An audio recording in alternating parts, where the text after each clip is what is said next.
চমৎকার একটা গল্প বলি। আজকে রাতে ডিনার করতে বসলাম। যখনই ফার্স্ট বাইটটা মুখে দিব, দেখে আমার পাশে আমাদের বিড়ালটা এসে বসলো চেয়ারে। আমি মুখে ভাত দেওয়ার আগে সে আমার দিকে এমন দৃষ্টিতে তাকিয়ে থাকলে দেখে খুব মায়া লাগলো। আমার ভাতটা আমি তার ছোট একটা প্লেট এনে তাকে দিয়ে দিলাম। দেখলাম বিড়ালটা ছেটে পুটে পুরো ভাত খেয়ে নিল। আমি মুখে এক লোকমা ভাত দিয়ে পরবর্তীতে বিড়ালটাকে আরও এক লোকমা ভাত মেখে দিলাম। এবারও বিড়ালটা খেলো, কিন্তু চেটেপুটে না। কিছু ভাত থালায় পড়েছিল। বিড়ালটা উঠে চলে গেল। আমি আমার খাওয়া ভাত সবটাই শেষ করলাম। খেয়ে হাত ধুয়ে উঠেও গেলাম। আবার এসে টেবিলে বসলাম। কি জানি মনে করে থালাটার দিকে তাকিয়েছিলাম। দেখলাম যে ভাতগুলো পড়েছিল, পিঁপড়ে এসে একটা একটা ভাত নিয়ে যাচ্ছে।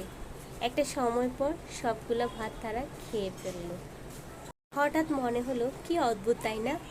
ভাতটা আমি আমার জন্য নিয়েছিলাম। আমি জানতামও না এ ভাতটা যে বিড়াল খাবে।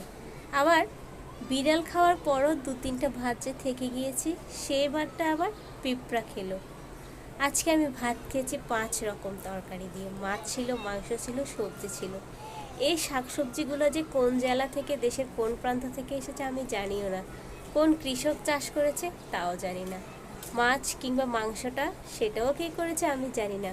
কত দূর দূরান্ত থেকে পার হয়ে, কত কিছু পার হয়ে সেটা আমার থালায় এসে পৌঁছেছে, যেটা আমি জানতামও না। তেমনি যে ভাতটা আমি খাওয়ার কথা ছিল, সে ভাতটা খেলো বিড়ালি। আবার বিড়াল যে ভাতটা পুরোটা খাওয়ার কথা ছিল, সেখান থেকে যাওয়া কয়েকটা ভাত খেলো পিঁপড়া। আমি কি জানতাম এমনটা হবে? দেখুন তো কি সুন্দর সুষম বন্টন, তাই না?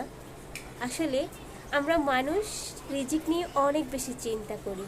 রিজিকের চিন্তা এতটা ব্যস্ত হয়ে যায়, বিভিন্ন অন্যায় কাজে আমরা সামিল হই শুধুমাত্র পেটের আহারের জন্য। অথচ আমরা এটা মানতে নারাজ যে সৃষ্টিকর্তা আমাদের রিজিক নির্ধারণ করে দিয়েছে।